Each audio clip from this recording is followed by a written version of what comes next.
ಎತ್ಕೊಳ್ರಿ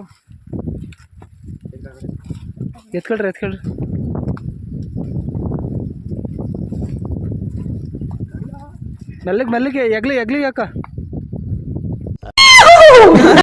ಇಬ್ಬರು ಬಿಟ್ಕೊಂಡು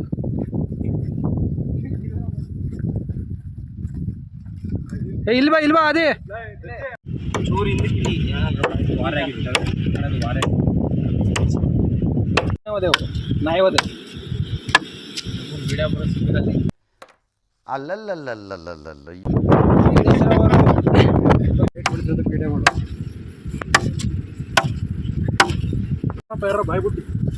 ಹೇಳ್ರು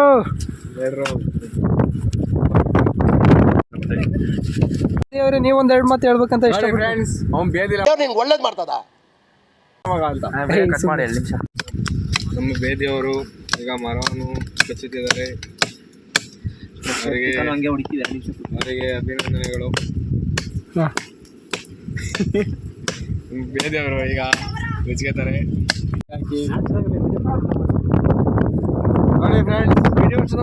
ಇವತ್ತಿನ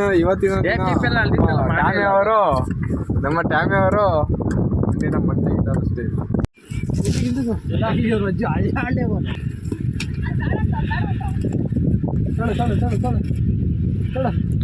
ಬಿಡು ಪಾಪ ಇಲ್ಲೇ ಹಂಗೆ ತಳ್ಬಿಡು.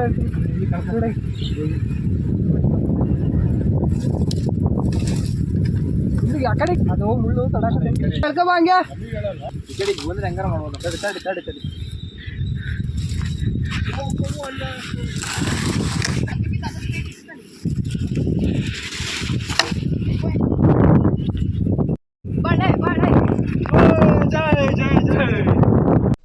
ಏನು ಅರ್ಥವೇ ಆಗ್ತಿಲ್ವೇ ಈ ಕೇಸು?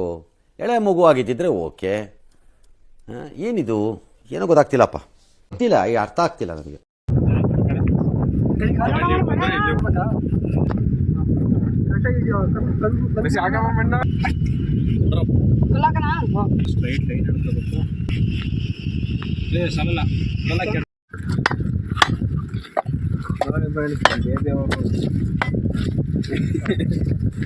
ನೋಡಿ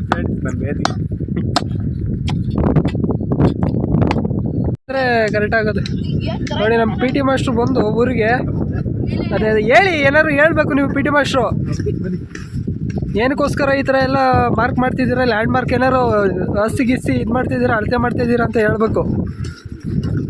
ಪೋಲ್ಸ್ ಎಲ್ಲ ಕಡ್ಕೊಬಂದು ನಡ್ತಿರೋದು ನೋಡಿದ್ರೆ ವಾಲಿಬಾಲ್ ಆಡೋಕ್ಕೆ ಅಲ್ಲ, ಥ್ರೋಬಾಲ್ ಆಡೋಕ್ಕೆ ಅಂತ ಅನಿಸುತ್ತೆ. ಏನು ಸ್ಪೋರ್ಟ್ಸ್ ಟೈಮ್ ಸ್ಟಾರ್ಟ್ ಆಯಿತು ಅಂತ ಏನು ಹೇಳ್ತೀರಾ ನಿರಂಜನ್ ಅವರೇ? ಆಸಕ್ತಿಯಿಂದ ಕೋರ್ಟ್ ಮಾಡ್ತಾ ಇದ್ದಾರೆ.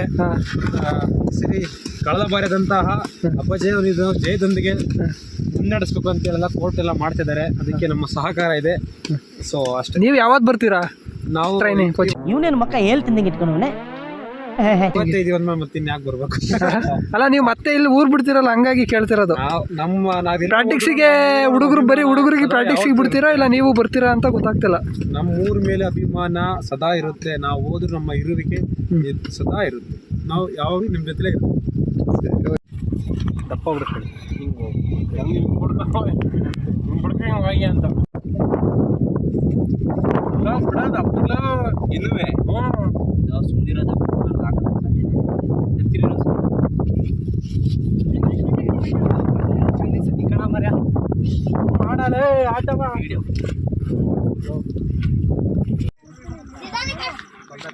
ಪಿ ಟಿ ಮಾಸ್ಟ್ರು ಏನು ಮಾಡಿಸ್ತಿದ್ದೀರಿ? ಪಾಪ ಹುಡುಗರು ತಿಗ್ದಲೆಲ್ಲ ಗೊಚ್ಚೆ ಆಗ್ಬಿಟ್ಟೈತೆ. ಮೊದಲು ಸರಿಯಾಗಿ ಮಾತಾಡೋದು ಕಲಿ. ನೋಡಿ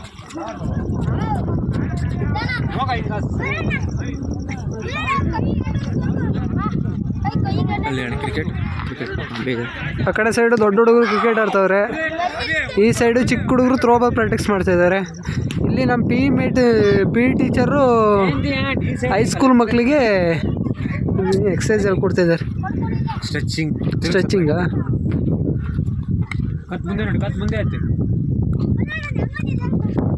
ಹೇಳ್ಕೊಡು ನೀಟಾಗಿ.